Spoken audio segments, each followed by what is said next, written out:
family. God bless you. You're tuning into another exciting show of Senior Talk with Clara Hubbard, your resource and information show for people getting better with age. Well, let me tell you, we are getting very near the holiday time, and joining me today is a very, very beautiful person, but she is busy. So we had to get this in before the Christmas tree and we start eating dinner. Let me tell you.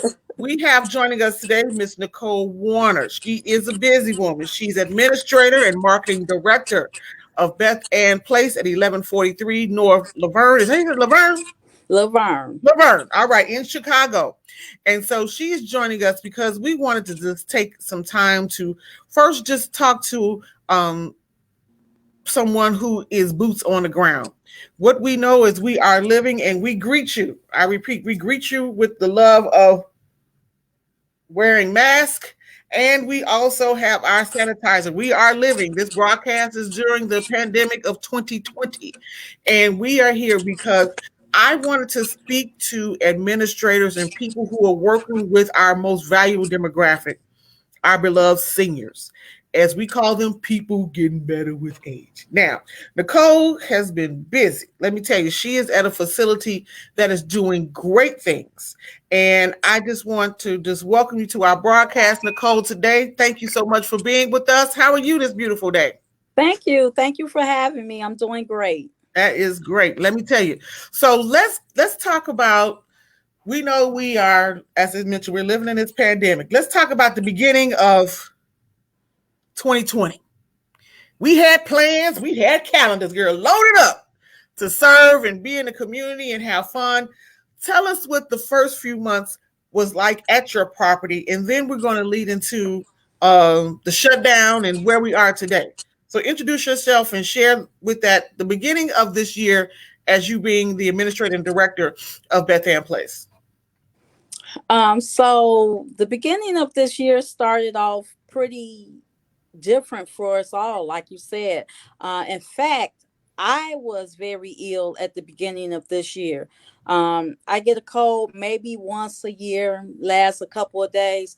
I was out of the office for almost 2 weeks. Had respiratory infections. That's what I was diagnosed with. But now that I look back, I'm like, well, maybe I had COVID. And that was between December and January because I don't get that ill. Mm-hmm. But so upon returning to work from my illness, of course, I think March 8th is when we started incorporating protocols and we shut the building down. Um, no visitors, no outside guests. You all are on lockdown. We incorporated all types of policies and procedures. We've been very fortunate. The Beth Ann Place is a part of Asbury Healthcare, and we've been very fortunate. We have not suffered from lack of PPE.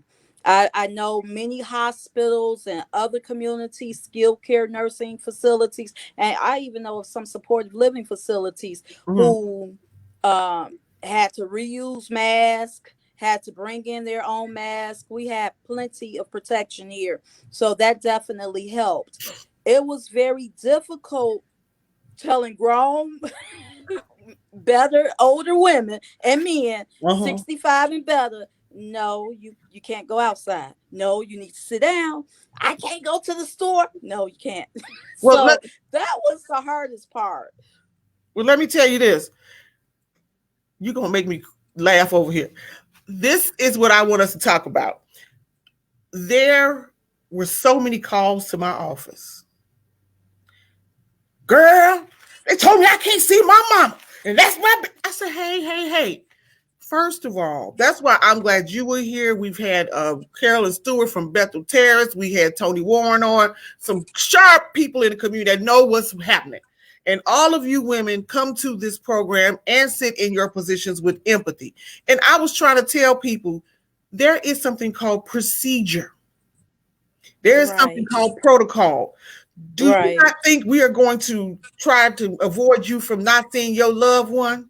But in the interim, I told people, please, first of all, if you have a loved one in a facility, you should have a relationship so that you can say, hey, what is the update? And the communication is great. I don't think any building closed and say, we closed, you can't see your loved one and see you soon. So there has to be, so tell us what happened in your building, how the relationship worked with you and your residents as well as their families. Right. So obviously we use letters, so that we can send out to the residents. We have communication throughout the building in the form of signs, and, Mhm. our CNAs and our staff are reiterating the importance of being quarantined during this area, during this time. And we also have a website set up with Asbury Healthcare, in which Beth Ann Place has a section, and every notice that we send out, we upload it, and so the families are able to read those notices as well. As long as we have email addresses, phone numbers, they know every time we upload a letter, so they have access to that. It's a password that the families have access to. If we have a case, if we are in quarantine, we keep that open with the residents and their family members. So let's be clear. You know we disobedient. Oh yeah. Oh yeah. Um, what was their response like? Because I know there was resistance. What was the response like? And just, it be as transparent. We're not giving away any names, but or situations per se, but we just don't want to follow the rules sometimes. And I had one man call me and said, "Look, this is my TT. I'm responsible for her." I said, "Well, if she ain't got no phone in her residence, well, let me tell you, sir or ma'am, buy a prepaid phone and take it to the building, and maybe they can give it to him or her so that you can have communication." A lot of the workers and the essential workers have been more family members to the residents, and some people doing FaceTime, all types of things. So how did you keep your residents engaged? Because I don't, that's why I use the word people getting better with age, because our beloved, they busy. They not Yes, they sitting are. around getting crocheting, looking at the wall in the corner. They moving around, they line dancing, they want to party, they want to go hang out, they want to go to the casino or bingo, whatever they want to do. So how'd you keep them engaged? Because that's a big task. Yeah, that was very difficult because, like you said, these are some very independent residents over here. Right. They get it in. Yeah. And so, and I assist them with that. We used to have wine and nuts on Fridays, and they would still come down for some wine and nuts. And Uh-huh. they would still want. We used to have bands that came through. They still wanted the bands. We just had to, it's a very difficult time. A Mm-hmm. lot of them understood it, some of them don't. We have family members that of course want to see their families, but most of our family members were very understanding. I Mm-hmm. told one resident that he couldn't go outside. He told me, "You outside?" Like, well, sir, I don't want to be here, but I am essential. Right, I'm here to right. protect you. I would rather be home in my bed too, like you had the opportunity to. Right. But I'm here. We're here to Right. protect you, and I have such a great staff. No one missed a beat. All right. Everybody still came. Everybody still engaged. We were encouraging to each other.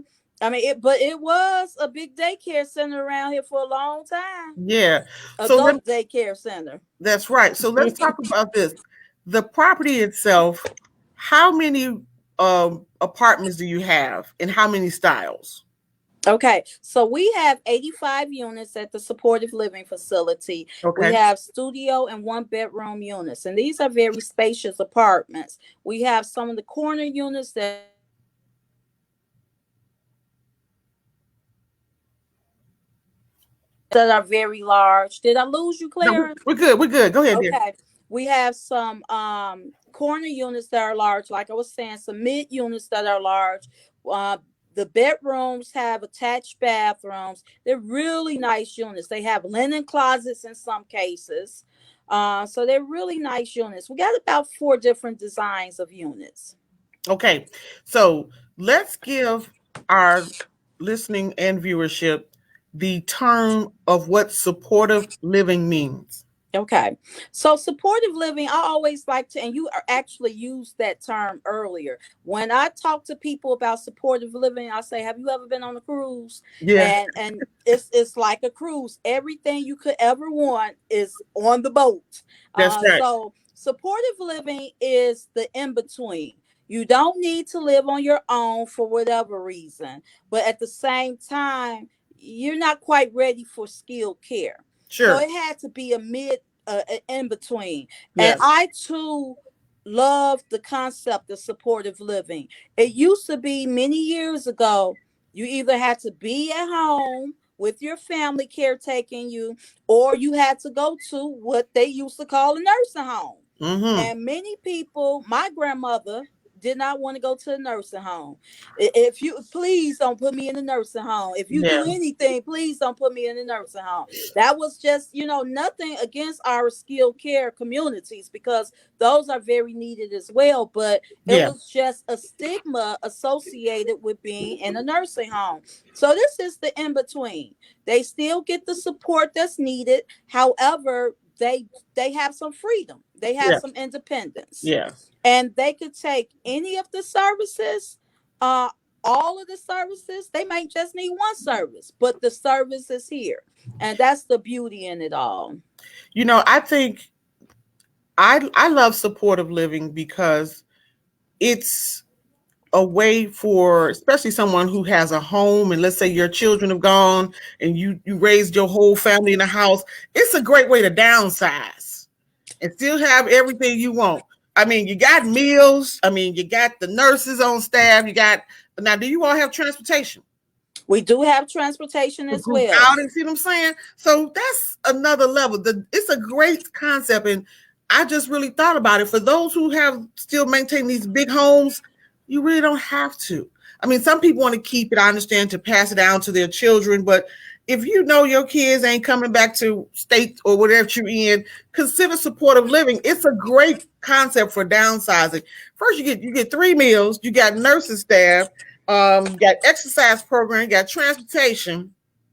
You do. It is really a great concept. I mean, I do empathize with those who are downsizing from their homes, and the biggest challenge is letting go of the memories Yeah, of that a home brings.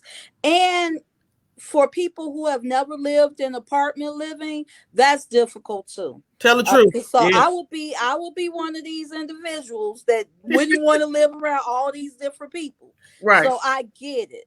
Okay. However, like you said, when we don't need to hold on to all of that stuff that's in our houses. Oh my I goodness. mean, I look at my house now, and I'm about 20 years away from supportive living, and it's packed as it is. So you imagine another 20 years of bringing stuff home you don't need? Let me tell you. Now you on my street, girl. I'm gonna tell you the truth. I have sat in either my office or in my bedroom, and I said to myself, "How many times I'm gonna move this pile of sweaters from one side to the other?" Right, In 1 month, it was in that corner. Then I moved to that corner. Then I put right, something I had. I said, okay. And so sometimes I just felt better, and I did it over the Thanksgiving holiday. I'm not joking. I just looked at stuff and I did the rule. Have you wanted it last? right, People say right. 2 years. I say 3. Sometimes you may find something to go with. I just took and I donated it. And Mhm. I felt less, I felt relieved that I was able to Right. pass on to someone that would really use it at that time. So let's talk about your staff. And please, please, please share, if you would, about how you've worked as a team, because the COVID, knowing we are so touchy feely, we huggers and all that stuff. So how has it been working and seeing your residents and knowing you hug and whatever you do Right. in a greeting capacity?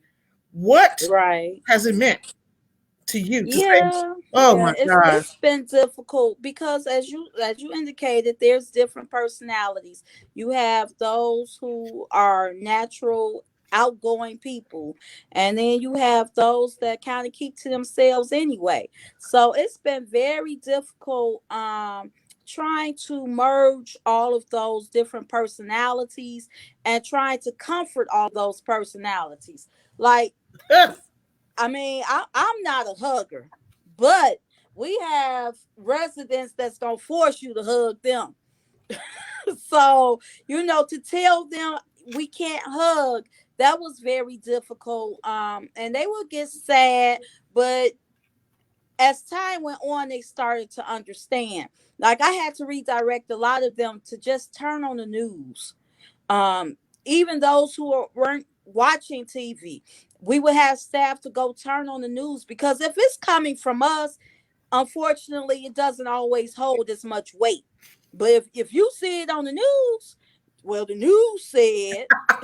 Yeah, right. So what 60 Minutes said. So Mhm. so yes, we had them turn on that news, watch what's going on, not just here, but around the world. So Yeah. I think once they saw that this wasn't just a Beth Ann place or a Chicago thing, they saw how serious this virus truly is. And I have to remind them often, we're very blessed. You've Mhm. not seen your neighbor die. Yeah. You've not seen, as far as I know, they don't even have family members that have died. Everybody has been very, very blessed in this situation. And Yeah. that's what we got to focus on, is the gratitude aspect. Talk to me now. You on my? I like that. That's a very great way to talk about it, because as I've been sharing with people, and I was on some calls earlier before the broadcast.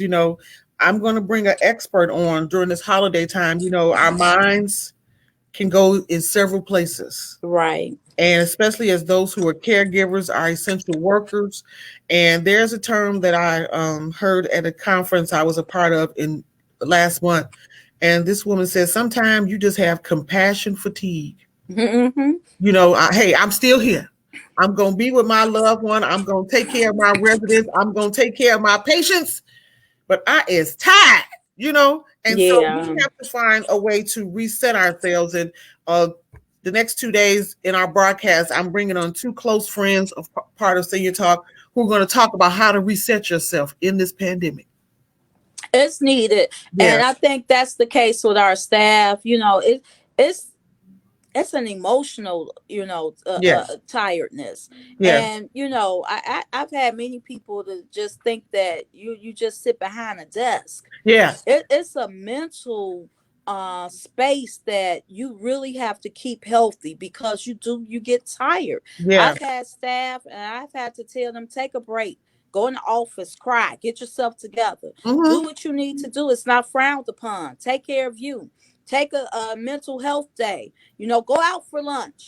Even if that means eating in the car, get Yeah, out the building, right. get some air. So yeah, I truly encourage our team to take care of themselves. I mean, I know a lot of people say residents first, but I truly believe that if my staff is not taken care of, your residents will not get taken care of. Well, as they say in the airline business, when you get ready to before they depart, what they say, Put in your the mask case of on an first. emergency, That's right. you take care of yourself and Nina. Right. And so I know personally, I had to. That's what I was telling people. People used to Senior Talk, being out there and working with seniors and being as visible. And I was on a call last week. Girl, we missed the movies. I said we can't go to the show. I Right. mean, we just say, but we're gonna find a Right. way to do it. I'm serious. But everybody Right. got Zoom and all these great internet platforms have really, we got to take, as we say, take the upside of things. Mm-hmm. What have we learned? Some Right. people finally got on the internet. Some Mm-hmm. of us have finally got an email address, because sometimes you have to communicate that way. So we all have now become a part of the digital age, invited or uninvited. It's now a part of how we are living. And just like Tony Warren is saying, self care is essential. I knew that I would not come back to be as visible and have an influence that I do, and I was not be impactful. But yes, I have close friends now who have loved ones who are on ventilators. I have friends who are just trying to self care and medicate at home. I mean, many of our colleagues, even watching the news, some people in media who wear protective gear. How did you contract it? So now we have to go home and I wash clothes in my home literally sometimes two times a day. Well, at least twice, at least every other day, just because we're out in the elements, and you Exactly. still got to go to the grocery store. So who knows how you're going to catch it and from where? And we were to Exactly. do now the vaccine is out. So there's a stigma about the vaccine. I don't know if it come on my street if I won't take it because I don't know them. You know how we do.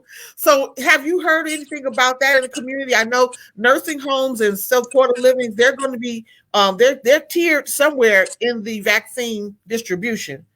How do you feel about it?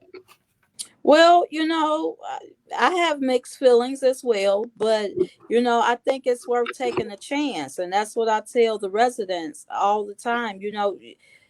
I want the death to stop. Yeah. And if that's the course in which we have to go, we have to go. Yeah, we are tiered to actually in the next week or so, we're going to start vaccination. And it's time. It's time. People have said, well, why haven't they found the cure to cancer? And why haven't they found, I don't know the answers to that. Prayerfully, that's coming soon as well. Mm-hmm. But as many deaths as we have experienced this year due to this virus, whatever helps, so Whatever. be it. So yeah, and we're supporting the efforts, and as you said, we're paying attention to the CDC and the kids. Exactly. Hello, that's the kid. Exactly. And we have to give a shout out because there's a sister who was very, very, very much in the orchestrating and development Right. of the Yeah. vaccine. So we got a cheerleader for her. We got a cheerleader for her. And I'm just saying, why not? If it's available to you, you should do it.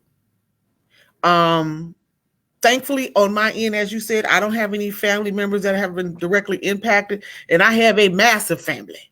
I mean, all over the country, and we were all on a Zoom call for the holidays, and I'm like, wow, and no one reported. That's a big to do. Knowing that this traveled from somewhere and now it's so close to us, we don't know what the next steps will be. So, how are you planning to, let's say, move into 2021? Mm. What's on the plate? How do you celebrate the holidays with your seniors? I mean, last year y'all had a prom, y'all got it in, and for real. So what's it going to be like for you this holiday season, knowing that some family members or some seniors won't see their families? Is your building open? Tell me about that process now. We are not open since the second wave of COVID hit. Okay. So we are not open. We can schedule window visits for residents where Yeah. their families visit them outside of a window. Many of my residents, as I said earlier, are very independent. So they have iPhones. So they're FaceTiming. They're not missing um, that type of connection. Hmm. Obviously everybody wants to hug and touch and kiss, Yeah. but that is just not where we're at now. We are doing individual gifts, going knocking on doors and giving gifts. We're not playing music in the hallways. We're not even decorating because what we have found is that that will cause a congregation. We don't want the residents to sit around the tree or to look at the decorations because that's going to cause them to group together. I So never thought about that. yeah, so Oh, we're it's kind of bland around here yet safe, and that's the intention. We're going to give them a beautiful goodie bag and stuff, and like I said, as soon as they say so, we gonna party. yeah, turn up. We gonna turn up. We gonna Okay. turn up. So Yes. we're sharing the information, of course, and if anyone wants information about Beth Ann Place, you can call 773-287-2700. Now, we talked about this in our green room. You're still accepting residents, We are.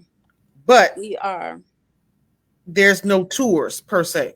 There are no tours. Okay. Um, so there are no tours. We do have some pictures we can show. But there we don't want people touring through the building. These are not our residents yet. They are applicants. As much as we could do electronically, we try to do. Okay. Once they are approved, obviously they will see the unit.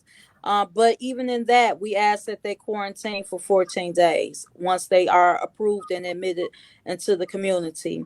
And that's just another layer of safety precautions. We're just trying to do everything, as you said earlier, in which we could do to make sure we're safe. We're wearing uniforms. Tell the I got a truth. closet full of clothes and can't wear my clothes. But again, we're just doing everything to try to keep the virus out of our building. Yes. We are actively accepting applications like most communities. COVID hit us as well. People moved in with their families, they got scared. We didn't suffer from any deaths, as I was saying, but it was just really a scary time. So we do have units available, and we actually are getting an uptick of interest now too. So we Yes. would love to place people so that they can have a nice home to stay out until they say otherwise. And I am encouraging people, literally, as you said, if you are an individual, especially looking to downsize, or you're single in a home by yourself for many years or so, this is a great option. First of all, there's meals, there's transportation, but also you have people who are working with empathy and care. How long have you Exactly. been in this game, Nicole? Because you've been around for a while. How long you been doing this thing, girl? I've been in supportive living from since 2005. So I've need to see always something. been in housing, Yeah. but my friend got a job in supportive living, and I live on the south side of Chicago. I've always worked north. I was like, girl, well, if they open one down there, let me know. And lo and behold, they were, and I opened. I think maybe the third supportive living in Chicago, Oh, in Roseland. And I opened that community, and I just love supportive living ever since then. So yeah. that's awesome. Well, I just want to thank you again. We're also going to be sharing this broadcast on our podcast station. We're going to share it with you to share with many other communities. And we just want to say thank you so much. Thank you for being as transparent and, for being an essential worker. Real talk. You show up, and some people don't know that people have lives outside of that. So you still got to go home and take care of your family and then be a supporter to them. So Exactly. no easy task, but essential workers are wearing the cape, seen and unseen. And we need to also, if you got a little something you can put in the envelope for them, please do so. I promise you. Real talk, just a little dab of do, for lunch, cup of coffee, the gift card, whatever's necessary. But show essential workers love. So I thank you, Nicole. You are awesome. You are awesome. Again, everyone, Nicole Warner, Administrator, Marketing Director, boots on the ground, wearing uniforms. Got her clothes in the closet because she can't wear nothing else right now. And the address Right. 1143 North Laverne in Chicago, 773-287-2711. And for more information, this will be in our Senior Talk newsletter coming out, as well as on, you can view this again on Senior Talk with Claire Hubbard on YouTube and Facebook. You are awesome. Happy holidays to you. I got a minute. I can't believe y'all ain't got decorations. Well, come on now. That, that a tree, but we will gather. We will gather. It's a Yes, spiritual thing, and we will gather. Oh my goodness, I am done with that. Oh my goodness, that's a tough one. That's a it tough is. a tree. I forced my husband to put up a tree just so I can feel the Christmas spirit That's right. and the That's lights. Oh right. my goodness, that's a big one. So yeah, so everyone stay tuned. I have a special show coming up next Wednesday with Chicago veteran DJ Al Greer. So Nicole, if y'all got, we're gonna send a communication. It's gonna be on my page. We're doing midday music memories, having some fun, and maybe the seniors can watch this program in their residence on That's YouTube. right. So let's try that. I Okay. tell people, soap operas is gone. That's So right. Senior Talk with Claire Hubbard is your media platform. Put All on Senior righty. Talk with Claire Hubbard on YouTube, Facebook, 12 noon Central, 1 p.m. Eastern Standard Time. God bless you, Nicole. Thank you so much. Thank And you. as we say, in complete darkness, we're all the same. It is only our knowledge and wisdom that separate us. Don't let your eyes deceive you. Everyone, do yourself a favor. Even though we have an incoming president, he wants 100 days with masks. You better start wearing your mask now. Let's Amen. All righty. don't play with the game. So everyone, thank you for making us a part of your day, and we look forward to serving you soon. Everyone, take care.